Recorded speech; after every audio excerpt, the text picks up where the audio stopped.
आपको बता दें, कोविड काल में सिटी हेडलाइन के आफताब खान के ऊपर भी उनके बहनोई का इंतकाल होने के समय उन्होंने अपनी प्रतिक्रिया दी थी, जिसके ऊपर महानगर पालिका प्रशासन ने कोविड सेंटर में ठेके पे काम करने वाले डॉक्टर ने आफताब खान के खिलाफ लगभग 25 धाराओं के तहत मामला दर्ज किया था। नमस्कार दोस्तों, आप देख रहे हैं सिटी न्यूज़ मुंबई। 14 तारीख को पेनकरपाड़ा में मनपा ने तोड़क कार्रवाई की थी और कल विधायक गीता जैन ने बताया कि तोड़क कार्रवाई की जा रही थी और वो इंजीनियर से नोटिस मांग रही थी और उस पर इंजीनियर ने हंसा था, जिसके ऊपर उन्होंने थप्पड़ जड़ा था। इस संदर्भ में आज शिवसेना के उप जिला प्रमुख राम भवन ने गीता जैन के ऊपर काफ़ी गंभीर आरोप लगाया है और उन्हें कहा कि उनकी ज़मीन खिसक रही है, जिसके चलते वो सिर्फ और सिर्फ स्टंटबाजी कर रही है।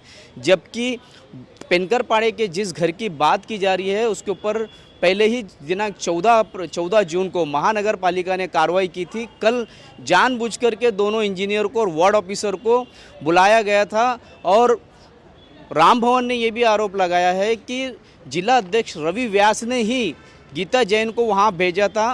कुल मिला के जिस तरीके की स्टंटबाजी की गई है, लोगों को वो ज़रूर पसंद आ रहा है। लेकिन आपको बता दें, कोविड काल में सिटी हेडलाइन के आफताब खान के ऊपर भी उनके बहनोई का इंतकाल होने के समय उन्होंने कुछ वहाँ पे अंदर जाकर के उन्होंने अपनी प्रतिक्रिया दी थी, जिसके ऊपर महानगर पालिका प्रशासन ने कोविड सेंटर में ठेके पे काम करने वाले डॉक्टर ने आफताब खान के खिलाफ लगभग 25 धाराओं के तहत मामला दर्ज किया था।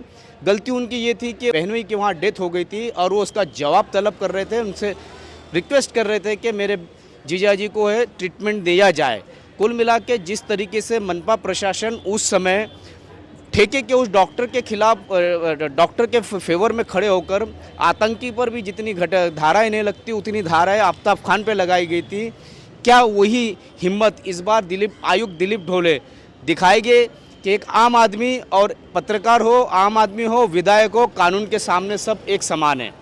ये तो आने वाला वक्त ही बताएगा। आइए जानते हैं राम भवन का क्या कहना है इस संदर्भ में। जी, शिवसेना के उप जिला प्रमुख हैं और कल इन्हीं के समर्थक विधायक गीता जैन ने मनपा के ठेके पर कार्यरत इंजीनियर को थप्पड़ मारा। क्या कहेंगे इसके ऊपर आप? देखिए, मैं आज जो पत्रकार परिषद का आयोजन किया है, मैं आज शिवसेना के पदाधिकारी के रूप में नहीं, मैं एक समाज सेवा और एक आम नागरिक के रूप में मैंने आज का पत्रकार परिषद यहाँ पे आयोजन किया है।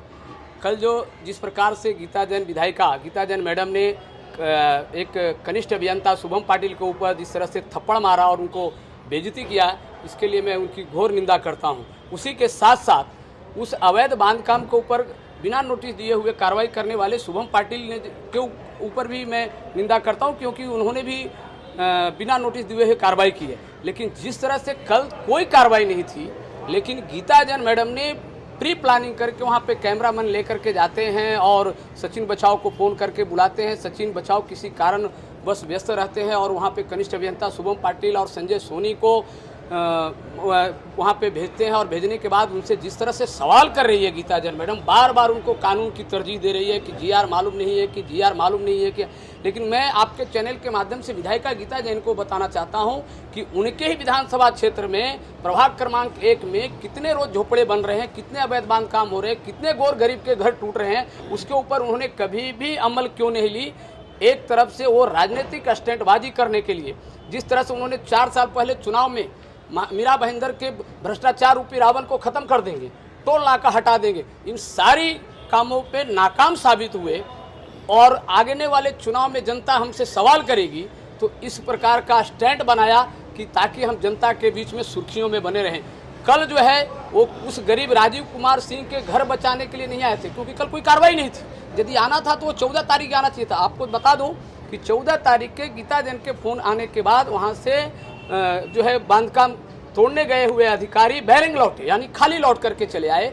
और कल जो गए थे तो भारतीय जनता पार्टी के जिला अध्यक्ष रवि व्यास जी के बुलाने पे गए थे, ऐसा मुझे खबर है। और वहाँ पे कल बिल्डर भी था, तो कल उस गरीब का घर बचाने नहीं गए थे, बिल्डर के कहने पे और भारतीय जनता पार्टी के जिला अध्यक्ष के रवि व्यास के कहने पे वहाँ पे गए थे। और जिस तरह से उन्होंने कहा है तो आम नागरिक के ऊपर जिस तरह से गुनाह दाखिल होता है, मैं कहूँगा ढय सिंह आयुक्त, कार्य सम्राट आयुक्त दिलीप ढोले जी से कि जिस तरह से आम नागरिकों के ऊपर, आम अधिकारियों के ऊपर हमला करने वाले को गुनाह दाखिल करते हैं, उसी तरह से 353 कलम के तहत तथा अवैध बांधकाम को संरक्षण देने के तहत मुंबई महानगर पालिका अधिनियम 1952 के तहत MRTP के तहत उनके ऊपर गुनाह दाखिल होनी चाहिए। शर्मा जी, जो कल गीता जी गए जिसके ऊपर थप्पड़ मारे इंजीनियर के, बताया जा रहा है कि उसका 2 घर ऑलरेडी मनपा ने दिया है और उसको वो भाड़े पर उठाए। इसके बारे में आपको क्या? देखिए, दिसंबर 12वें महीने में दिसंबर 2018 को एक जो है मीरा देवी अशोक सिंह और राजीव अशोक सिंह के नाम से MMRDA पिनाकोलो तहत उनको फ्लैट दिया गया है, जबकि पांडुरंगवाड़ी से प्रभाकर महात्रे के बंगले से रोड बाइंडिंग में। लेकिन इस व्यक्ति का एक आदत है जमीन हड़पने का। मेरा कहना है कि कक्कड़ बिल्डिंग ने कुछ उनका वेस्टलैंड था, वो वेस्टलैंड पे उनको घर बनाने के लिए अनुमति दे दी थी मौखिक रूप से, शायद लिखित भी दिया होगा, उन्होंने बनाया। लेकिन देखिए कि जो मनपा ने कार्रवाई की है वो रहते घर पे कार्रवाई नहीं किया है। जो राज रियल्टी की जो वहाँ पे जगह खाली पड़ी थी उस जमीन में कार्रवाई कर रहा था, तो बिल्डर ने जाकर करके उनसे कहा कि भाई ये खाली कर दो, तो उन्होंने फ्लैट की मांग करने लगे। तो वो उन्होंने मनपा का सहारा लिया। यदि वो खुद जाके तोड़ता तो भी लोग बोलते कि गुंडागर्दी कर रहे हैं। तो कोई बिल्डर कोई चोर नहीं है। एक इमारत बनने में 56 आइटम लगते हैं, यानी 56 लोगों को रोजगार मिलता है। गीता जैन जी खुद बिल्डर हैं। मैं एक सवाल करना चाहूंगा आपके चैनल माध्यम से मंगल नगर में कोर्ट के सामने जो गीता जैन जी का जो बांधकाम चल रहा है, वहां पे कई अवैध गैरेज वाले थे। यही मनपा के 6 के अधिकारियों के माध्यम से जो उस टाइम पे तत्कालीन थे, उनको बोल करके उनको आदेश दे करके वो अवैध बांधकाम हटवाए। तो वहां पे उनकी नीतिमत्ता कहाँ गई थी? कल का जो कार्रवाई है वो सिर्फ चुनावी स्टैंड और राजनीतिक स्टैंड और बिल्डर से पैसे ऐंठने के लिए वहां पे गई थी, ऐसा मेरा आरोप है। राम भवन जी, मेरा कोविड काल में कोविड सेंटर में आफ्ताब खान के बहनोई का डेथ हुई थी और वो वहाँ पे डॉक्टरों से बात कर रहे थे। कुल मिलाकर के उनके ऊपर प्रशासन ने, आतंकियों पे भी इतनी कलमें नहीं लगती उतनी उनके ऊपर लगाई गई। तो उस वक्त के गीता जैन की भूमिका और आज की भूमिका में क्या अंतर लगता है? देखिए, उस टाइम की गीता जैन मैडम की जो भूमिका थी संदेहास्पद थी। जिस तरह से आफ्ताब जी के ऊपर कार्रवाई हुई, एट्रोसिटी भी लगी, 353 भी लगी और सारे धाराएं उनके ऊपर लगी, तो उसी तरह से महाराष्ट्र में जो है पुरोगामी महाराष्ट्र है, यहाँ पे कानून का राज चलता है, गुंडों का राज चलता नहीं है। तो जिस तरह से आफ्ताब खान जी के ऊपर उस टाइम पे कानूनी कार्रवाई दिलीप ढोले जी ने किया, उसी तरह से आज विधायिका गीता जैन के ऊपर भी कार्रवाई कर करके बताएं। अन्यथा आज आपके चैनल के माध्यम से प्रेस कॉन्फ्रेंस लेकर के रुकेंगे नहीं। हम सारे समाज सेवक इकट्ठा होकर के गीता जैन के ऊपर FIR दर्ज करने के लिए मीरा भाईंदर मनपा के आयुक्त के खिलाफ आंदोलन पर उतरेंगे। बार बार वो कह रही थी कि एक महिला का अपमान हुआ है और जिस पर वो इंजीनियर हंस रहे हैं। ये उनकी बात पर क्या लगता है कि वो इंजीनियर उस वक्त हंस रहा था? देखिए, उस महिला के बातों पे वो इंजीनियर नहीं हंस रहे थे। गीता जैन जो बार बार GR का जो उदाहरण दे रहे थे, उसके ऊपर बार बार झूठा को सच्चा साबित करने की जो गीता जैन कोशिश कर रही थी, उसके ऊपर आप पूरा वीडियो को जरा झूम करके देखिए, थोड़ी सी मुस्कान आई है, उससे झल्ला उठ करके गीता जैन जी ने उनको थप्पड़ जड़ा है। मैं कहता हूं यदि उनको गरीबों के बीच में सहानुभूति थी तो 14 तारीख को क्यों नहीं गए? 16 तारीख को कार्रवाई थी तो क्यों नहीं गए? कल जानबूझ करके बुलाना और इस प्रकार से अधिकारियों के ऊपर थप्पड़ मारना उनका ये राजनीतिक स्टैंड था, इसके सिवा दूसरा कुछ भी नहीं। वो कार्य सम्राट और डैशिंग आमदार बनने की कोशिश करते हैं। मैं आपको बता देना चाहता हूं, वो कभी कार्य सम्राट और डैशिंग आमदार हो नहीं सकते। एक ही है डैशिंग आमदार और कार्य सम्राट, उसका नाम है प्रताप बाबूराव सरनाईक। सर एक क्वेश्चन है मेरा, ऐसा कुछ चर्चा चल रहा है कि ये जो इंजीनियर थे वो मनपा के ठेके पे थे। ठीक, सुनिए पूरा क्वेश्चन खत्म कर दीजिए। मैं आपका जवाब देता हूं, एक मैं जवाब देता हूं। आज के जो बात शुभम पाटिल के ऊपर मनपा के ठेके के ऊपर आरोप है, तो आपके ऊपर जो उन्होंने जिनसे गुना दाखिल करवाए थे वो भी तो मनपा के ठेके पे थे। उस टाइम पे वो कहा महापालिका की स्थापना पे थे। क्या महानगर पालिका को ये नहीं मालूम था कि वो किस जात के हैं? बराबर है। एट्रोसिटी क्यों लगी? देखिए, बैबरो जानबूझ करके आफ्ताब खान जी उस टाइम पे थोड़ा सुर्खियों में चल रहे थे, ये सच्चाई को उजागर कर रहे थे। अच्छे पत्रकारों में इनकी गिनती हो रही थी। इनकी जवान को इनके बंद करने के लिए, इनकी बोलती बंद करने के लिए, इन प्रकार का डराने के लिए, आफ्ताब खान जी को डराने के लिए इस प्रकार से उनके ऊपर कार्रवाई की गई। उसमें मनपा प्रशासन और राजनीतिक लोगों का भी हाथ है। क्या यहाँ पर विधायक के डर में है, उनके दबाव में है मनपा प्रशासन, इसलिए कोई कार्रवाई नहीं कर रही है? देखिए, ये तो जरूर है कि एक विधायिका है, विधायिका के ऊपर गुनाह दाखिल करने के लिए थोड़ा सा सोचना पड़ता है। लेकिन मुझे आशा नहीं बल्कि पूर्ण विश्वास है कि दिलीप ढोले जी किसी भी दबाव में आएंगे नहीं, क्योंकि कई सामाजिक संगठनों ने कल से आज तक के पत्र व्यवहार करना चालू किया। आम नागरिक के ऊपर गुना दाखिल हो जाता है, किसी दूसरे समाज सेवक के ऊपर गुना दाखिल होता है, तो विधायिका के ऊपर क्यों नहीं? लेकिन मामला दर्ज करने की मांग करेंगे। मैं आपके चैनल के माध्यम से मांग कर रहा हूं और मैं निवेदन भी देने वाला हूं, और आयुक्त को मैंने कल दूरध्वनि पर विनती किया है कि इनके ऊपर 353 और MRTP अवैध बांधकाम को बचाने का आरोप के तहत इनके ऊपर गुना दाखिल करिए। कहीं ना कहीं इस चीज के लोग 100% में मान रहे हैं कि गीता जैन का कदम मनपा के अधिकारियों के प्रति एकदम सही था। सोशल मीडिया पे उनकी वाहवाही हो रही है। कहीं ना कहीं लोग तो मान रहे हैं कि एक तरीके से मनपा के अधिकारियों को सबक सिखाने की आवश्यकता है। देखिए, मनपा के अधिकारियों की सबक सिखाने के लिए कानून हाथ में लेने का किसने सिखाया कि आप कानून हाथ में लो? उसके बहुत सारे अर्थ करते हैं। मैं आपको ताजा उदाहरण देता हूं। बहुत सारे ऐसे गलती करते हैं मनपा के बच्चे। सचिन बचाव के खिलाफ और शुभम पाटिल के खिलाफ, संजय सोनी के खिलाफ आप लोगों के चैनल के माध्यम से सबसे ज्यादा यदि आरोप किसने लगाया है तो मैंने लगाया है।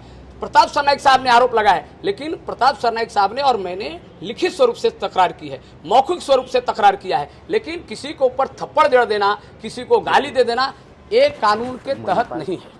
शर्मा जी बार-बार मैडम यही बता रही हैं कि अगर किसी महिलाओं पे अत्याचार होगा तो इसी तरह कुछ बोल देता है तो उसके पूरा मुझसे ज्यादा आपको मालूम होगा, मीरा भाईंदर में इससे कई महिलाओं के ऊपर अत्याचार हुआ।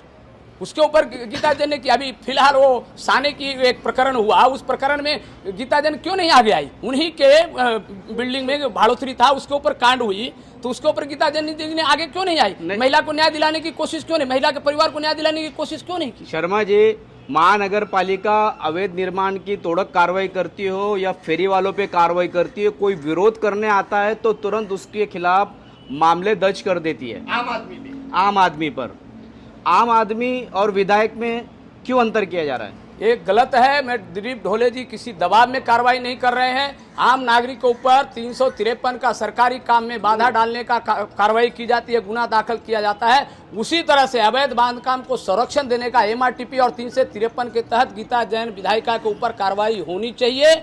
और उनको जो शुभम पाटिल इंजीनियर है उनके ऊपर यदि वो दोषी है तो उनको पे भी कार्रवाई होनी चाहिए। लेकिन इसका मतलब नहीं है कि उनके ऊपर हाथ उठावे और उनको थप्पड़ मारे। और भरी सभा में, यानी कहने का मतलब बीच रास्ते में नागरिकों के बीच में थप्पड़ मारना, किसी को मानहानि करना, ये सरासर गुनाह है। विधायक गीता जैन ने दोनों इंजीनियरों को मनपा से बर्खास्त करने की मांग की है क्योंकि उनकी काफी शिकायत है। क्या कहेंगे? देखिए, उन्होंने बर्खास्त करने की मांग की है। यदि उसमें तथ्य है, यदि उसमें सच्चाई है तो उनके ऊपर बर्खास्त की कार्रवाई होनी चाहिए। आपको नहीं लगता कि ये इंजीनियर में जो शिकायतें हो रही है सच्चाई है उसमें? देखिए, कहीं ना कहीं सच्चाई तो है, क्योंकि मैंने भी कई आरोप लगाए हैं। बहुत सारे बांधकाम, चाहे 6 नंबर प्रभाग हो में कई बांधकाम अवैध रूप से हो रही है, तो उसके ऊपर यदि दोषी है तो शुभम पाटिल और संजय सोनी के ऊपर कार्रवाई होनी चाहिए। मैं उसका विरोध समर्थन करता हूं, मैं विरोध में नहीं हूं। लेकिन अधिकारी के ऊपर हाथ उठाना और उनको मार, कल मीडिया वाले को मारेंगे, कल कोई RTI वाले को मारेंगे, कल कोई पत्रकार बंधु को मारेंगे, कल कोई समाज सेवक को मारेंगे, तो क्या ये विधायक के हाथ में कानून बना है, हाथ में लेने का अधिकार है? जिस तरीके से गंभीर आरोप रामभुवन शर्मा ने विधायक गीता जैन पर लगाया है और जिस तरीके से आफ्ताब खान के ऊपर कार्रवाई की गई थी, या आम आदमी पे अड़ंगा लगाने पर जिस तरीके से 253 का अपराध दर्ज किया जाता है, उसी तर्ज पर विधायक गीता जैन के ऊपर भी मामला दर्ज करने की मांग राम भवन ने की है। कुल मिला के कल के इस थप्पड़ कांड को स्टंटबाजी बताई है और विधायक गीता जैन ने कुछ सीनियरों को इस तरीके से पलटा है कि महानगर पालिका सुपारी लेकर के बिल्डर के लिए काम कर रही थी। इसी तरीके खबरों के लिए मेरे यानी शकील शेख, एकता पोद्दार के साथ बने रहे, देखते रहे सिटी न्यूज़ मुंबई।